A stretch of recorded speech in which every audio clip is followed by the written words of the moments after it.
Entre dos aguas. El pueblo indígena Cancuamo y el conflicto armado en Colombia. La Sierra Nevada de Santa Marta de Colombia, la formación montañosa litoral más alta del mundo. Madre tierra de los 4 pueblos guardianes y tradicionales de la sierra, arhuacos, cogis, wiwa y cancuamos. Es época de café y las calles de Atanques se llenan de granos de café, puestos a secar en lonas. La mayoría de los 12.240 cancuamos vive aquí en Atanques, un pueblo abajo de las pendientes de los impresionantes picos, 40 minutos al norte de Valledupar, la capital del departamento del Cesar.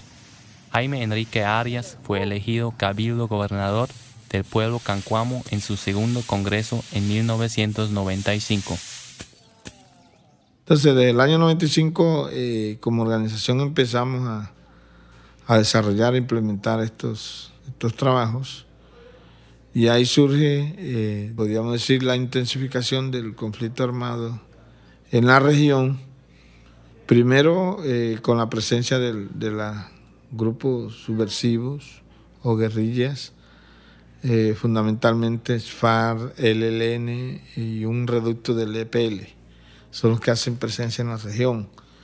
Y bueno, estas guerrillas empiezan a realizar acciones militares en contra de la misma población indígena, por un lado, porque son asesinados varios miembros del pueblo cancuamo bajo la justificación de que eran colaboradores del ejército.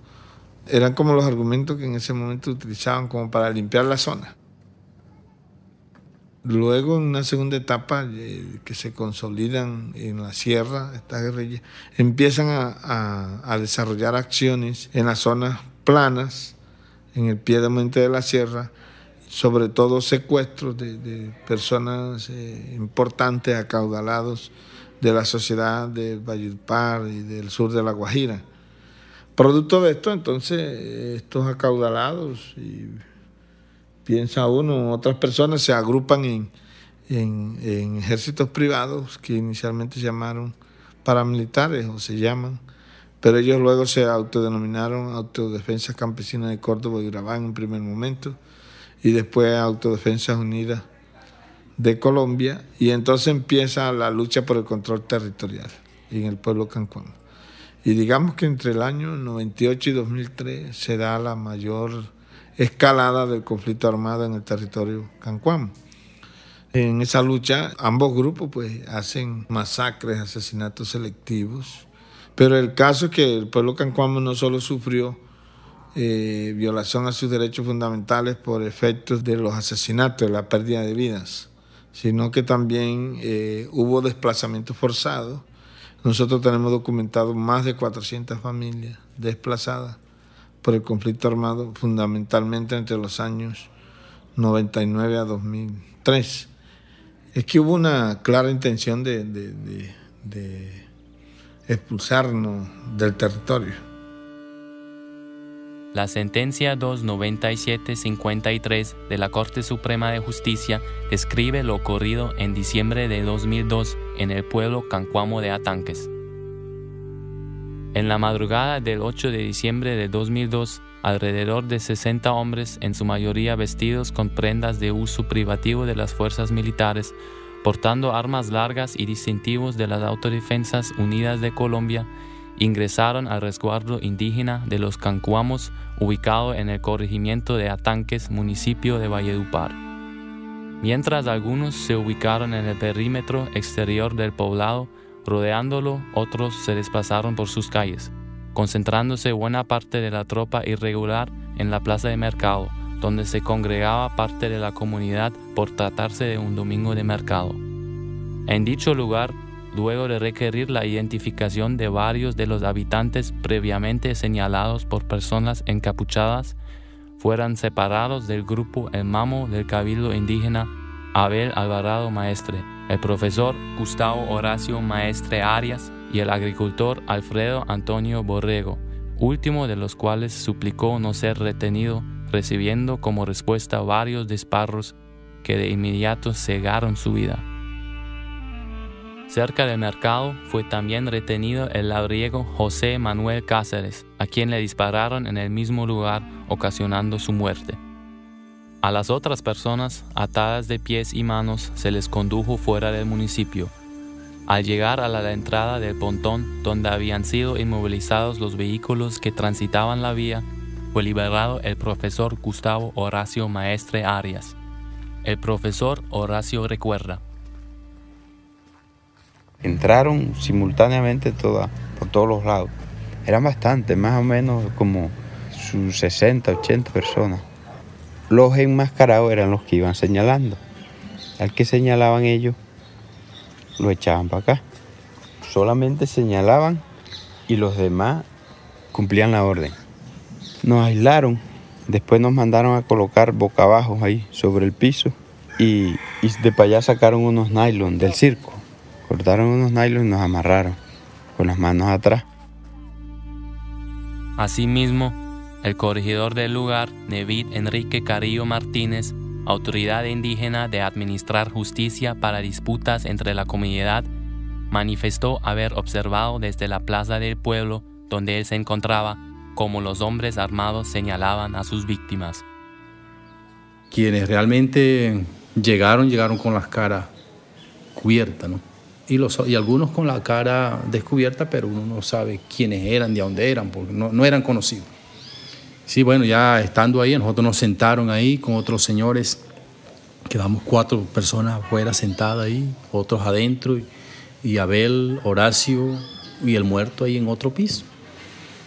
Hasta que ya, por ejemplo, como a las 7, ellos dijeron, nos vamos, y sentimos unos tiros, pero como en la parte donde estábamos no podíamos mirar hacia abajo qué había pasado, un niñito se asomó y dijo, allá abajo hay una persona que está tirada en el suelo, con camisa roja. Así que, bueno, ahí mataron al señor José Cáceres, que lo traían por el lado del cementerio. A él lo asesinaron ahí. Algunos de los que estaban ahí cuentan que solamente le dijeron, párate firme, párate, te queremos que te pares ahí en la pared firme. Y alguien que venía le dijo, estás mal parado, y inmediatamente le disparó. En el mismo interregno, el agricultor Franklin Manuel Arias, quien se desplazaba por el perímetro urbano de Atanques, en compañía de su esposa y de sus 2 menores hijos hacia una parcela próxima, fue retenido por miembros del mismo grupo armado ilegal que patrullaba el corregimiento, y horas más tarde se halló su cadáver presentando heridas con arma de fuego y señales de tortura. Por su parte, cerca del mediodía, por la denominada Vía Antigua, que conduce de Atanques a Valledupar, fue hallado sin vida el mamo del cabildo indígena Abel Alvarado Maestre, ultimado por disparos de arma de fuego. El asalto del 8 de diciembre cobró 4 víctimas mortales. Uno de los muertos, Abel Alvarado, a pesar de ser muy joven, era considerado por la gente como el mamo, el nuevo líder cultural y espiritual del pueblo cancuamo. Hasta el día de hoy no se aclara si su muerte fue premeditada por el grupo armado que ingresó ese día o si fue un error. Sin embargo, es cierto que con él se perdió mucho del conocimiento y de la cultura cancuama, y con eso un nuevo espíritu colectivo que se estaba desarrollando en pos de la recuperación de los cancuamos como etnia en vías de extinción.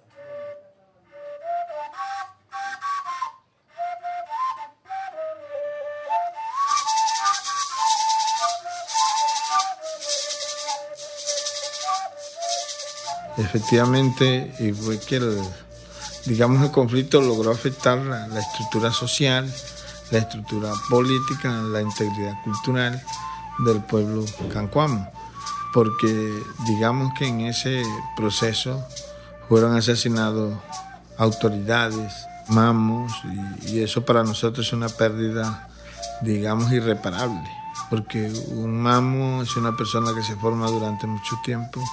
Es una biblioteca, mejor dicho, porque almacena, interpreta mucho conocimiento de lo que es nuestra cosmovisión, y es el encargado de orientar la vida social, política, económica y cultural del pueblo indígena. perder un mamo es perder un gran legado. Entonces el hecho de que perdiéramos el mamo que orientaba toda esa parte colocaba en riesgo no solo lo de, podríamos decir, lo de la parte organizativa, sino también el ordenamiento espiritual y territorial ancestral del pueblo cancuamo. Entonces, de verdad que fue un impacto muy fuerte, que yo creo que es difícil superarlo en su totalidad. Perder un mamo que trae una escuela de formación de 15 o de 20 años, 30 años en muchas ocasiones, es muy, muy fuerte para nosotros como pueblo indígena, ese impacto.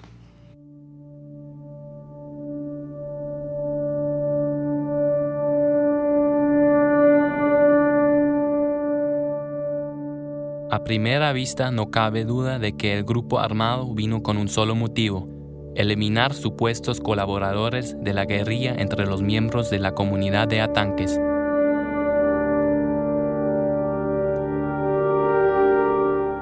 Tito Arias Martínez fue comandante del Frente 59 de las FARC, que operó en la Sierra Nevada de Santa Marta. La afectación a miembros del pueblo cancuamo en muchas ocasiones respondió a su señalamiento por tener relación cercana con este comandante.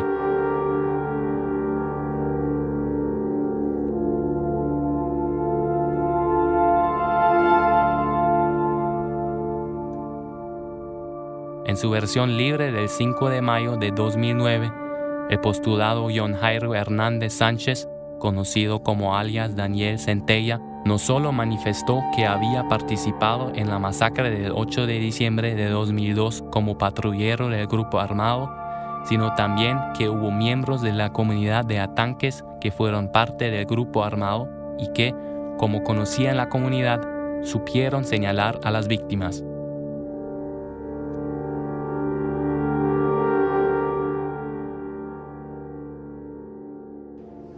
Tenemos que, digamos, reconocer que hubo miembros de nuestra gente que hizo parte de estos grupos, pero que no lo hicieron bajo la directriz de las autoridades propias, sino obedeciendo a intereses externos. Y podríamos decir que esta gente en última también fue víctima, porque los metieron en una guerra que no es una guerra, que no es nuestra, esa guerra. Y yo lo digo porque a veces uno ha notado, inclusive en las mismas organismos de seguridad del Estado, decir que este conflicto no es responsabilidad del Estado, sino que es de los mismos cancuamos. Y yo pienso que no es así. A pesar de que allí hubieron cancuamos participando, no obedeció a una directriz, sino a unos intereses externos que están en razón del control del territorio y de los recursos que hay en él. Yo sigo pensando que el objetivo no era erradicar la guerrilla, porque la verdad es que los grupos paramilitares no se enfrentaban entre sí con la guerrilla. Ambos apuntaban a la población civil. Dicen, pues, como nosotros persistíamos en vivir con la guerrilla aquí, pues ese era el resultado de que nosotros aceptáramos estar aquí con la guerrilla. Pues yo quiero dejar claro que nosotros en ningún momento aceptábamos, simplemente éramos unas personas indefensas. Indefensas porque desprotegidas, que cualquier grupo al margen de la ley y llegar armado era el que tomaba el control. Nosotros, pues, como ciudadanos indefensos, nos manteníamos al margen de cualquier grupo que pudiese perpetuar a la comunidad. Entonces estábamos, como pueblo, estábamos en medio de dos fuegos.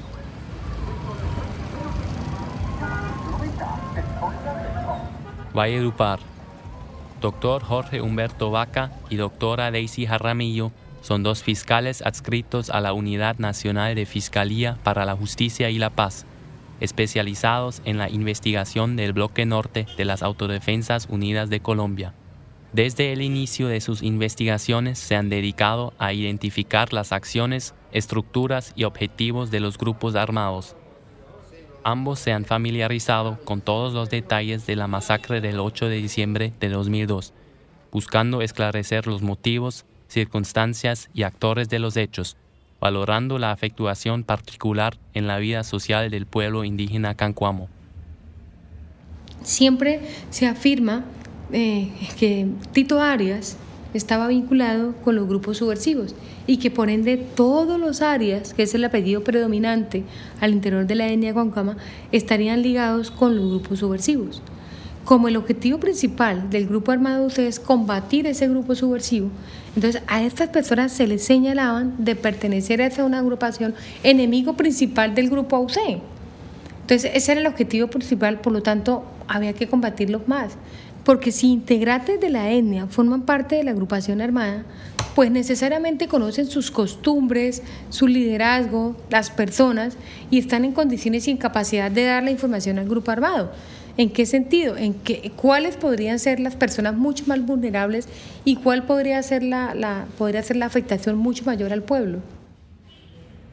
Lo que se ha señalado es que ese grupo ilegal daba muerte a aquellas personas que ellos tenían alguna información de que actuaban o protegían o de algún modo colaboraban con la subversión. Ahora, ¿qué importancia tiene la muerte de un mamo dentro de esta cultura, dentro de esta etnia? Es muy importante, porque él es una de sus autoridades, ¿sí? Y de acuerdo a su cultura, eso da a un daño colectivo, porque se afecta a toda la etnia. Él es su dirigente, él es el que lleva, por decirlo de alguna forma, las riendas de esa etnia o del lugar donde él ejerce ese poder como mamo, ¿sí? Y es allí donde radica la oportunidad que tienen ellos de hacerse en parte dentro de este proceso de justicia y paz a través de ese daño colectivo. Es el daño que se le produce a toda la etnia en sus creencias, en su cultura, que es lo que debemos proteger y evitar que se repita nuevamente con este proceso. Diferente ya es tomándolo como persona individual, que sería un sujeto que tendría un daño directo, las víctimas, ¿sí? Ya miraríamos el daño individual, que es diferente. Es que ahí es donde tenemos que hacer nosotros un estudio de la cultura de esas etnias para poder establecer cuándo se produce un daño colectivo y cuándo es simplemente un daño individual. Toca mirar todas esas circunstancias y lo podemos hacer esas reconstrucciones a través de ellos. Hay un formato especial solamente para lo que tiene que ver con el tema indígena. De hecho, el jefe de la unidad, el doctor Luis González, se encargó de crear en coordinación con los pueblos indígenas un formato especial solamente para el pueblo indígena, para que puedan diligenciar en el marco de la Ley de Justicia y Paz, precisamente trayendo ese trato diferencial en el sentido de que con ellos es un territorio diferente. Lo ideal era especializar los fiscales y cada uno manejara frentes y bloques desmovilizados. Eso necesariamente ayudaría al conocimiento del bloque y del frente si nos especializábamos en la zona. Esa especialidad en conocer el bloque nos permite caracterizarlo, identificarlo y nos lleva a presentar el conflicto e identificar cuáles fueron la sistematicidad y la generalidad del grupo para abordarlos como crímenes de lesa humanidad, con lo que los diferencian de los demás ilicitudes. Y eso es lo que nos ha permitido identificar entonces, como estamos hablando, en el tema de la etnia, cómo se comportó el grupo armado y qué pasó a estas poblaciones.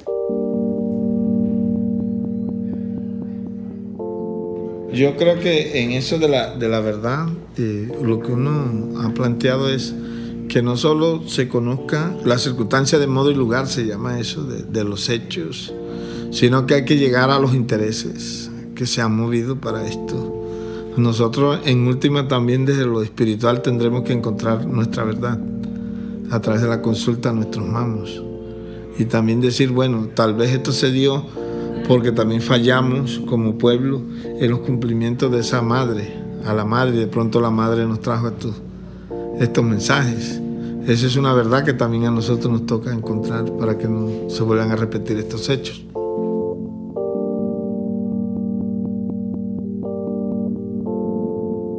Entre dos aguas, una producción del año 2010.